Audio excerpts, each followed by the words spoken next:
Hello, everyone. Welcome to Cloud Wars Live, where we explore today's digital revolution by speaking with business executives and thought leaders who are changing how the world lives, works, plays, learns, and dreams. Today is the next to last episode in our Cloud Wars Top 10 Executive Insights series, in which we've been exploring the strategies of the world's largest cloud computing vendors. In today's episodes, we'll be looking into the cloud strategy of SAP, which ranks at number 4 on the Cloud Wars Top 10 list.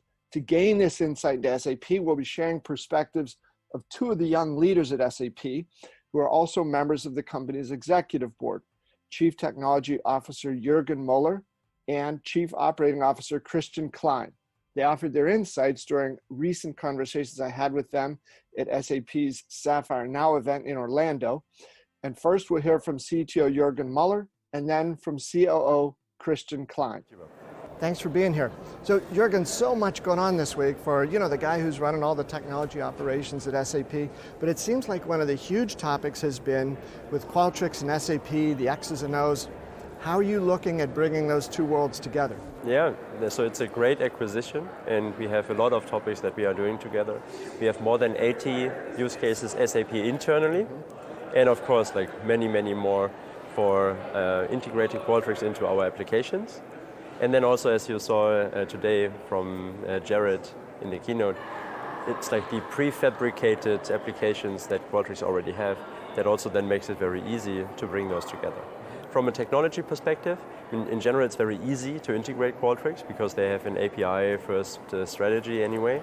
And also, we launched SAP HANA Cloud Services today. And there, together with the SAP Data Warehouse Cloud, we introduced the concept of spaces. So you can bring and pull in operational data into a space, and you also can pull in experience data into a space. And this is, then you can have an analytical layer on top, and this is how this comes together. But in general, integration of Qualtrics is very simple. Yeah. And then the topic of master data came up very often.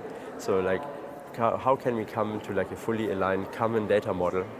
Again, you have to say, so that's one of the promises that SAP has, common data model, integrated end-to-end processes.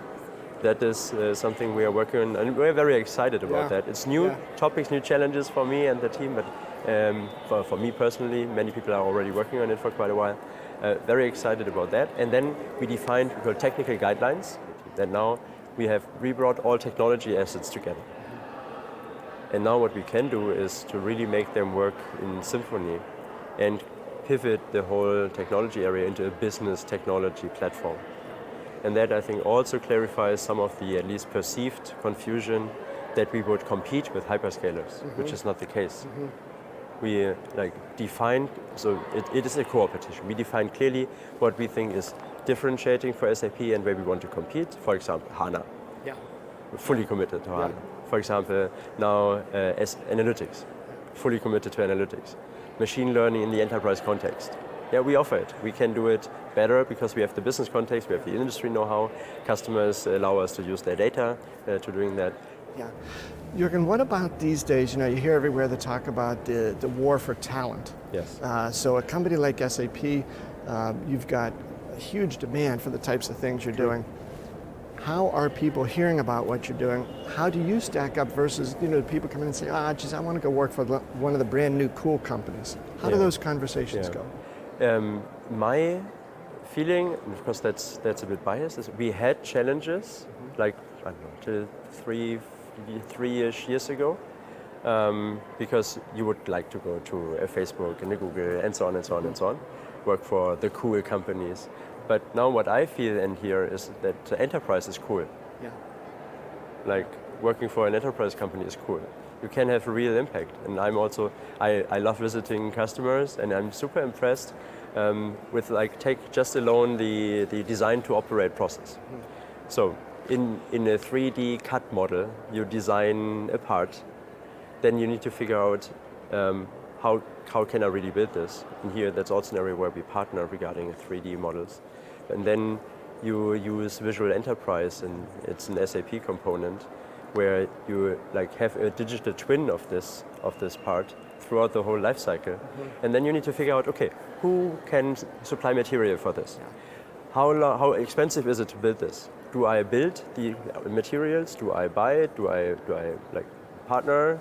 Then the question is, how do I manufacture it? So whole manufacturing suite from SAP is also super competitive. Then supply chain management or warehouse management, supply chain management, super competitive. Then you have like integrated business planning for supply chain management. So SAP is also organizing the whole supply chain based on the demand signals that you get.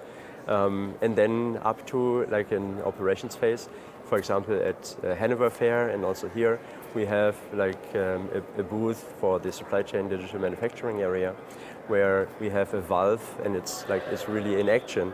And you see that, and then you want to do preventive maintenance. Or we work with companies like Kesa, and they use compressed air in many use cases. For example, building tunnels. If you have like +1 bar, that means you push water away by roughly 10 meters.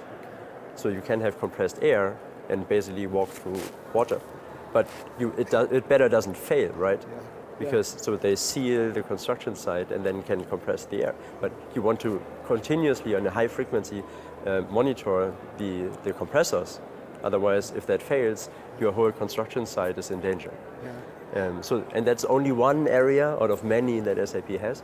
And if you as a talent, coming back to your question, really want to have impact on the real world and help businesses thrive, SAP is the best place to be, and we get many recognitions on Glassdoor and on a top employer to work for. So it's also a great culture. So sometimes people say, I do that for a year or two, and then they get stuck and they love SAP. Same happened to me. I'd never liked to leave SAP because of the people and the great colleagues. It's not so easy to get in, but once you're in, it's very good to be there. Yeah, it's just a very different perception of the company these days. Thanks. And I think what you've described about even your background, the blend of computer science and business, SAP seems to be willing and able to come to the world now with more of a business-oriented thing, design to manufacturing. Those are things that, right, in the past companies would have had to go to maybe 6 different entities to put all those pieces together. Yeah, and we do partner where we see, where we don't have solutions. And that's also something where I think SAP is now doing a very good job in being very transparent with customers as well. It's like, okay, this is what we can do best for you, and this is the rich partner ecosystem. I mean, we have 100,000 employees roughly, but the ecosystem is more than 2 million people. Yeah. And we are seizing that, and it's very good to see. And also, I mean, what we got as feedback consistently was companies don't buy single products. They are not interested in the product. What they want from SAP is to solve a business problem, to run a business process in a consistent manner and in a very efficient manner. And that's how we also pivot, yes. We also pivot even the technology area. We need hardcore technology people. We need that, we want that. But we always need to see it through a lens of what is the business outcome. Yeah, but last thing I wanted to ask you about, Juergen, was so the big progress about converting SAP's applications over onto the HANA platform. Yes. What's the current state? Because I think somebody mentioned today it says Ariba and Concur, but otherwise pretty much all moved over? Yeah, so we are almost done with moving our applications. I mean, we did some acquisitions in the CX area, so also there's some more work to be done. But it's great to see. I mean, SuccessFactors is fully running on SAP HANA now, and that is great. I mean, and by end of this year also Ariba, also the complete network will run on HANA. So all the $3.1 trillion that flying through this network will be handled by HANA. Okay. And to be honest, I mean, yes, it took us a while to get there, but as I already mentioned in the talent discussion, SAP's portfolio is so huge. Yeah. Like to move applications over, of course, it also takes some time. But it hardens SAP HANA as well. Yes. So that's a great benefit. And therefore, we now could make the move with SAP HANA Cloud Services, and can also focus now more and more on having SAP also in non-SAP spaces and be relevant there as well as a database. Sounds like quite an adventure for you, Juergen, you and your team. Yeah, and we just started. All right. Well, thank you so much for making the time to share your ideas. Thank you so much. Thanks. And now a quick break to hear from our sponsor. SAP Experience Management is helping businesses connect to their customers and then connect customers back to those businesses. Just listening to your customers is not enough. Businesses need to respond, react, and relate to them as individuals. Each one of them has his or her own likes, dislikes, and preferences. By combining experience data with operational data, SAP can help your business turn customer insights into actions that make their experiences better. SAP Experience Management helps you turn customers into fanatics and products into obsessions. Learn more at sap.com/xm, the best on SAP. Now back to the show. So we've just heard some comments from SAP's Chief Technology Officer, Juergen Mueller, about the company's cloud strategy. And now we hear from Christian Klein, who is not only the Chief Operating Officer, where he runs the operations for the company, but also leads the company's S/4HANA ERP business. And Christian, one of the things you chatted about some in your keynote talk this morning was this need for companies to become truly end-to-end businesses, because without that, they're just not going to be able to compete, right, in today's digital economy. Yes, absolutely. I mean, in the digital world, what customers expect is really that we deliver software which gives their customers a seamless experience. I mean, when you think about how the industries are transforming, what customers expect is not only something that they buy a product today, but also that they get right away the information about the order, the invoice, and get probably a next day delivery. So we have to connect the pieces of an enterprise. And I guess this is also the asset of SAP. When you look at our software portfolio, this covers actually the whole value chain of an enterprise. So this is why it's so key for us as SAP to get the integration right so that we can really drive business processes across the enterprise. Are you able to try to translate some of what you've learned inside SAP over to your customers? And how do you do that? That's the plan. I mean, as the CEO, I'm always SAP's first customer. Yeah. So you see the opportunities working with SAP software, but you also see the challenges. And this is, of course, very insightful. And that's very helpful for my second role, where I have to engineer the intelligent enterprise. And SAP was always best when we are close to the end users. Mm-hmm. At the end, what we are doing is running business processes, running certain functions of a company. And we can learn best if we are close to our end users. Okay. Christian, when you meet with customers and they come in whatever industry they're in and they lay out some topic for you, what's usually the top 2 or 3 things top of mind for them that they want to ask you about? I mean, when I talk to customers these days, almost all industries are going under a huge transformation. So the first thing what they want to know is, how can SAP help me to transform? How can I adapt to this new business model, what my customers are expecting from my company? The second one is the topic of artificial intelligence. That's game-changing. So it's game-changing in a way that we can automate certain processes in a complete different way. It's game-changing in a way that we can infuse intelligence in certain functions, so to enable the people to do their job better, in a better and faster way than before. So that's AI. And the third topic, this is really steering, data, analytics, because every company needs to make 1,000 decisions every day. And at the end, how can I do better decisions? How can you give me more transparency? What about predictive models? How can I do integrated business planning? I would say these are the 3 most important topics these days. But in the cloud world, we have to react faster. So what we are now doing is we are infusing Qualtrics into all of our products so that the customers can give us real-time feedback. But that's not enough.